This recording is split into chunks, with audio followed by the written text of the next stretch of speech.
नमस्कार, कैसे हैं आप लोग? आशा करती हूँ आप लोग बहुत अच्छे होंगे क्योंकि सास भी कभी बहू थी। मिहिर बोलता है कि जो परी के ससुराल वाले हैं मैं उनके ऊपर कोई भी केस लगा कर ही रखूँगा।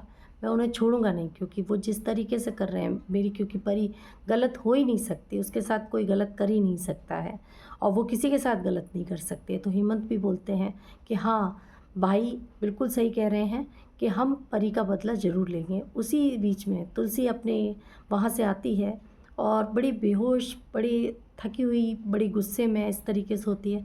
तो मीर कहता है क्या हुआ तुलसी? तो कहती है कि मैं चौल में जो देख कर आई हूँ, चौल में मैंने परी को देखा है, रणविजय जो उसका बॉयफ्रेंड है उसको देखा है, वो एक साथ मिल रहे थे। तो कहते ये कैसे हो सकता है? ये हो ही नहीं सकता है, तुम्हारी भ्रम है, तुम कुछ अलग सोच रही हो। कहते नहीं मैंने सच में परी को देखा है। तो एकदम से पीछे से आवाज़ आती है और इधर तुलसी कहती है मीर से कि चलो मेरे साथ, तुम्हें मैं चौल में दिखा के लाती हूँ। तो पीछे से आवाज़ आती है, परी कहती है माँ क्या हुआ? किसके बारे में बात कर रही थी?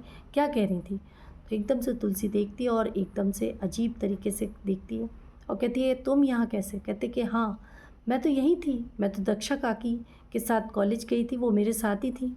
तो सब लोग पूछते क्यों दक्षा काकी? तो कहते हाँ, परी मेरे साथ ही थी।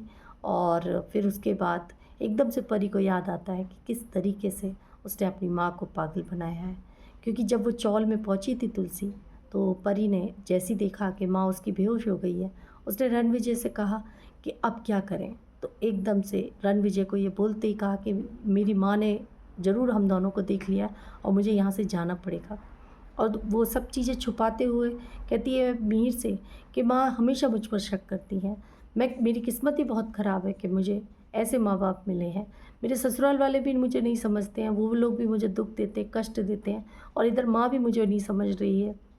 पापा मैं आपसे बोल कर गई थी कि मैं कॉलेज जा रही हूँ, मेरे कॉलेज की फ़ीस मुझे भरनी थी, वहाँ काम मेरा जल्दी हो गया तो मैं जल्दी आ गई।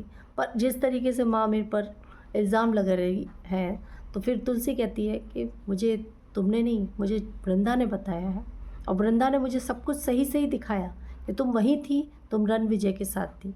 तो तुलसी से परी कहती है कि माँ अगर मैं वहीं थी तो आपको मुझे पकड़ना चाहिए था, मुझे पूछना चाहिए था कि क्या कर रही हो परी तुम यहाँ पर? आपने मुझसे पूछा क्यों नहीं? इसका मतलब आप सच नहीं बोल रही हैं, आप मुझे हमेशा मेरे पे शक करती हैं। मैंने आपको हर रिश्ते में इज़्ज़त दी और मुझे ऐसा लगता है कि आप मुझसे किसी चीज़ का बदला लेना चाहती हैं। मैं आपसे इतना प्यार करती हूँ, इतनी इज़्ज़त करती हूँ, घर वालों को सबको समझाने की कोशिश करती हूँ। मैंने ससुराल में इतना सब कुछ सहन किया है कि उन लोगों ने भी मुझे कभी नहीं समझने की कोशिश की। मैं सोच कर आई थी कि मैं अपने मायके में खुश रहूँगी, पर आप भी माँ होकर भी मेरे को नहीं समझ रही हैं। पापा मुझे कोशिश कर रहे हैं समझने की। मैं क्या जाऊँ? मैं क्या करूँ? क्या मैं अपने ससुराल वापस चली जाऊँ? क्या आप लोगों को इसी तरीके से लग रहा है कि मैं गलत कर रही हूँ? क्या पापा आप मुझे बताइए। इस तरीके से तुलसी और परी की बहस होने लगती है।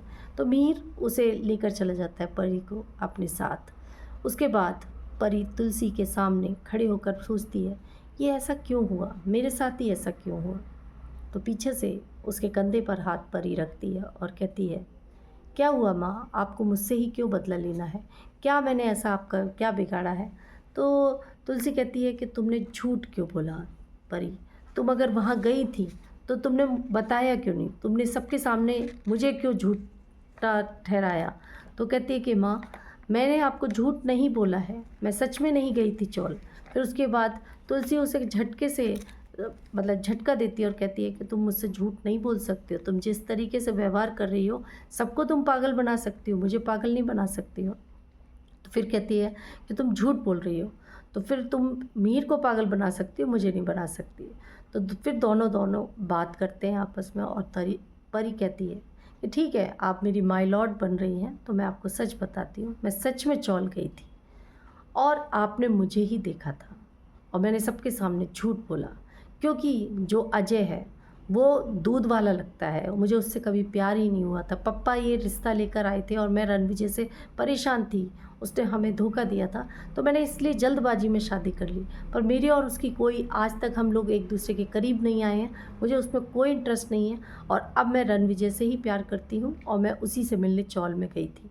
तो एकदम तुलसी कहती है, बेटा तुम शादीशुदा हो, तुम ऐसे कैसे कर सकते हो? तुम उस परिवार के साथ कैसे झूठ बोल सकती हो? कहते हैं हाँ, मैंने आप सबसे झूठ बोला कि उन्होंने मुझे जलाया, जो भी इल्ज़ाम लगाए मैंने झूठे लगाए। उन्होंने मुझे कुछ भी तकलीफ़ नहीं दी थी, मुझे उस घर से निकलना था।